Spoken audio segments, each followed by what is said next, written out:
24 ঘন্টা জিন্দেগি এইভাবে আমার। তাহলে এইভাবে নাফরমানি, আল্লাহর অবাধ্যতা মাত্রাতিরিক্ত, মাত্রাতিরিক্ত। বেনামাজি সব যুগেই ছিল, কিন্তু এখনকার সমাজ এই পরিমাণ সাহসী যে দিনের পর দিন, বছরের পর বছর ভদ্র ভালো ফ্যামিলির মুসলমানের ছেলে মেয়ে এক ওয়াক্ত নামাজ পড়ে না, এটাকে বাপ মাও কিছু মনে করে না, সমাজ পরিবার এলাকা মহল্লার চাচা জ্যাঠা দাদারাও কিছুই মনে করে, কিছুই মনে করে না, কিছুই মনে করে।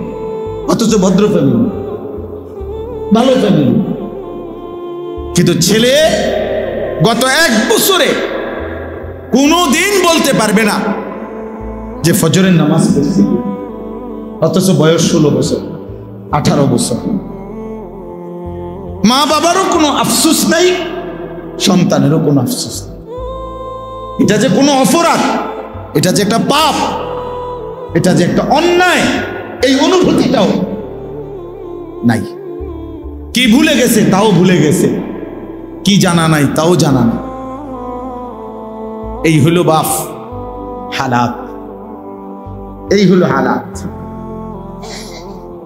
এই হলো জিন্দেগি। সারা দিন সারা রাত কারো অর্থের নেশা উপার্জনের, কারো নারীর নেশা, কারো ক্ষমতার নেশা, সবাই আমরা দুনিয়া ভোগ করার নেশায় ব্যস্ত, সবাই ব্যস্ত।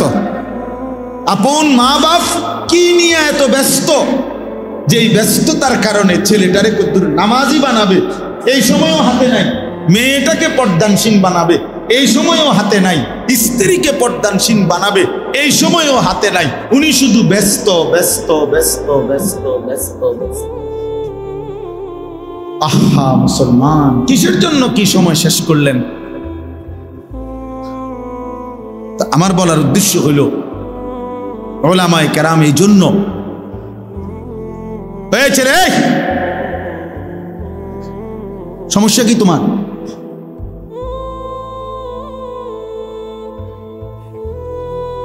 তাইলে উলামায়ে কেরাম এটা ভাবতেছেন যে আসলে মূল কথাটা হলো উম্মতকে, আল্লাহর বান্দাদেরকে, এই মুসলমান এই জনগোষ্ঠীকে আরো বেশি আরো ব্যাপক আল্লাহর কথা বলা দরকার বিভিন্ন আঙ্গিকে। এই জন্য আলহামদুলিল্লাহ আমাদের বুজুর্গ উলামায়ে কেরাম ইসলাহি মজলিস চালু করছেন। আবার ইদানিং কালে আইসা ব্যাপকভাবে শীর্ষ আলেম উলামা, বুজুর্গ আলেম উলামা উম্মতের জন্য যারা ফিকির করে, ওনাদের ফিকির হলো মসজিদে মসজিদে, মহল্লায় মহল্লায়। ওই ভাই, আপনি এতগুলো ছবি উঠাইয়া করবেন কি? এই যে আপনি করেনটা কি এখানে? নিজেই নিজে ছবি উঠাইতে আছে, এটারে ঘুরাইতে আছে মোবাইল, এটারে আবার হাসতে নেছেন। মাশাআল্লাহ, আল্লাহ তাআলা আপনার বিবেকের উপরে রহম করেন। তো এই জন্য বললাম, আমি ছেড়ে দেওয়ার মানুষ না, আমার কথা এক কথা, আমি জীবনে কোনোদিন দরকার হলে আর আসবো না, কিন্তু একবারই বলে গেল আমার হিসাব সই। বুঝেন নাই কথাটা? আমি জনপ্রিয়তা দিয়ে ঘাস কাটমুনি, আমি তো ভোটে খারাইতাম না, তা আমি জনপ্রিয়তা দিয়ে করবো কি? আমি তো কোনো প্রার্থী না নির্বাচনে। আমার আল্লাহর কথা বলা দরকার, বলা দরকার। 1 জন হোক 10 জন হোক, কিন্তু মনোযোগ দিয়ে শুনতে হবে। গাফেলকে বলে 1000 বছরও কোনো লাভ নেই, গাফেল 1000 বছরও কোনো। আমাদের সমাজে দেখবেন যেই সমস্ত মুসল্লি শুক্রবারে জুমার বয়ান ইমাম সাহেবের চেহারার দিকে তাকাইয়া শুনে মনোযোগ দিয়ে, তাদের জীবন খুব দ্রুত পরিবর্তন হয়।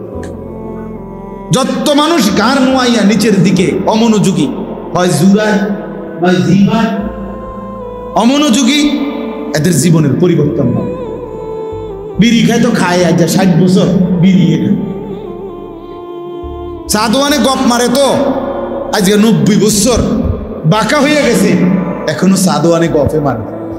তাহলে আপনি আজকে 40 বছর ধরে চাচা কি ওয়াজ শুনলেন, 40 বছরেও কোনোদিনে এত লম্বা সময় আপনি বুঝলেন না আখিরাত কাকে বলে, গুনাহ কাকে বলে। 60 বছরেও কি আল্লাহর নাফরমানি ছেড়ে দেওয়ার সময় হয় নাই?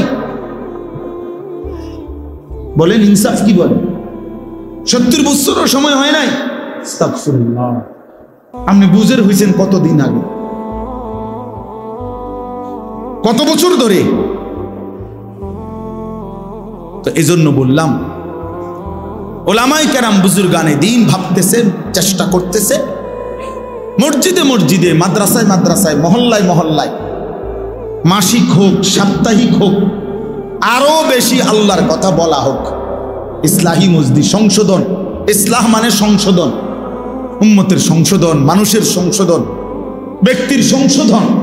যেন এই বলতে বলতে, ধাক্কা দিতে দিতে, কলিজার মধ্যে, বিবেকের মধ্যে আঘাত করতে করতে যেন কিছুটা পরিবর্তন হয়।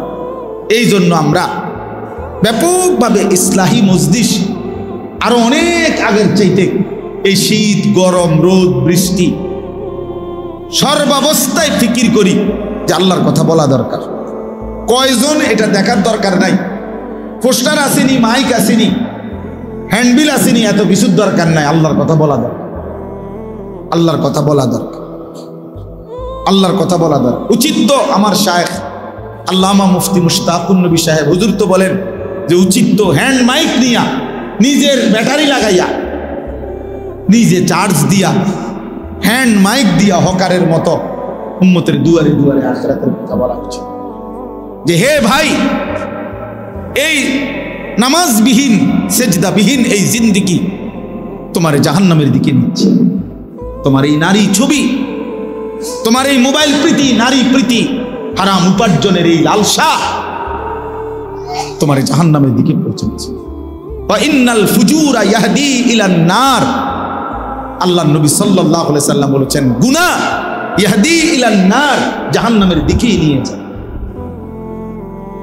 জাহান্নামের দিকেই নিয়ে যায়। প্রত্যেক গুনার ওই পিঠে আগুন আছে। এজন্য কোরআনুল কারীমে আল্লাহ তাআলা বলছেন কু আনফুসাকুম ওয়া আহলিকুম নারা, তোমরা নিজেকে এবং পরিবারের সদস্যদেরকে জাহান্নামের আগুন থেকে বাঁচাও। তাহলে দুনিয়াতে জাহান্নামের আগুন নাই, জাহান্নামের ভিতরে জাহান্নামের আগুন, এখানে তো নাই। তাহলে আগুন থেকে বাঁচাও মানে কি? এখানে আগুনে নাই। তাই জন্য মুফাসসিরিনে কেরাম বলে এর অর্থ হলো নিজেকে প্রত্যেকটা গুনাহ থেকে বাঁচাও, কারণ প্রতিটা গুনাহই আগুন। প্রতিটা গুনার ওই পিঠে অন্তর্দৃষ্টি দিয়ে তাকালে দেখা যাবে আগুনই জ্বলতেছে। নারীর ওই হাসিতে ভিন নারীর আগুন জ্বলে, মোবাইলের ওই অস্থির ছবিতে আগুনই জ্বলে, সুদের টাকায় আগুন জ্বলে, কিস্তির টাকায় আগুন জ্বলে, বেপর্দা বেহায়া নারীর সারা অঙ্গেই আগুন জ্বলে, আগুন জ্বলে। তো এই কারণে ইসলাহি মজলিস, সংশোধনের মজলিস, পরিবর্তনের মজলিস আরো ব্যাপকভাবে করার আশায় আমরা মেহনত করতেছি। ইদানিং কালে আইসা আবার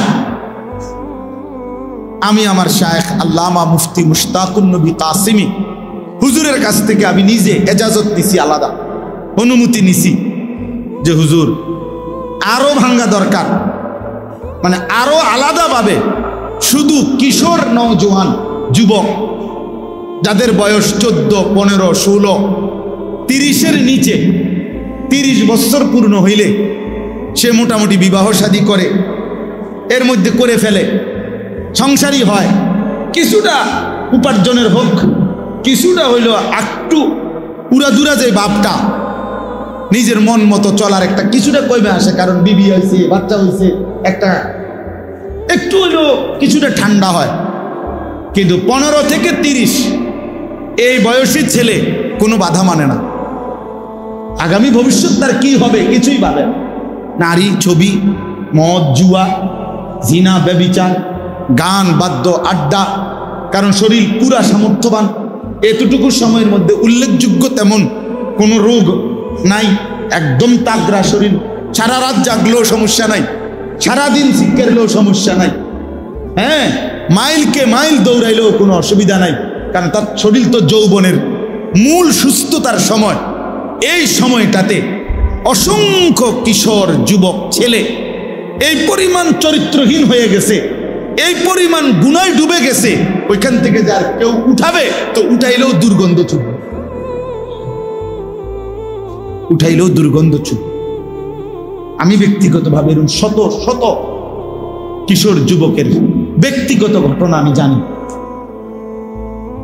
যেটা হয়তো মা বাবা আন্দাজও করতে পারে নাই। এমন ফুটফুটে আমার 10 বছরের ছেলে আজকে 18 বছর না হইতেই এই 8 বছরের ব্যবধানে তার 2টা সাফা ভিতরে ঢুকে গেল কেন? এত অল্প বয়সে তো সে এত ভাঙ্গে যাওয়ার কথা না, এত অল্প বয়সে তো চোখ এত ভিতরে যাওয়ার কথা না, এত বয়সে, এত কম বয়সে এত উদাস, এত হতাশ।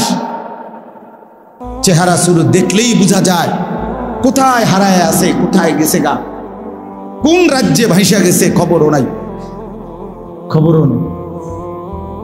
মা বাবা কামাই করতেছে, বাপে ব্যস্ত, উনি সোফা ঠিক করে, খাট ঠিক করে, ফার্নিচার নিয়ে ব্যস্ত, মায়ে প্রসাদনী আর গহনা নিয়ে ব্যস্ত।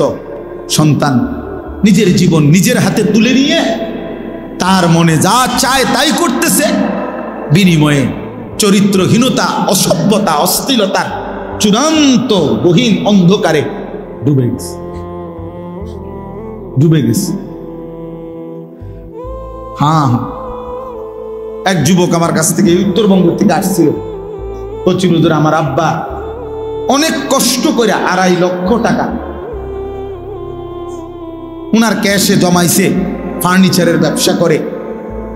আমি শয়তানের খপ্পরে পড়ে এই 2.5 লক্ষ টাকা বাবার চুরি করে নিয়ে অনলাইনে জুয়া খেলছিলাম, জুয়া খেলে হুজুর সব হারায় ফেলছি।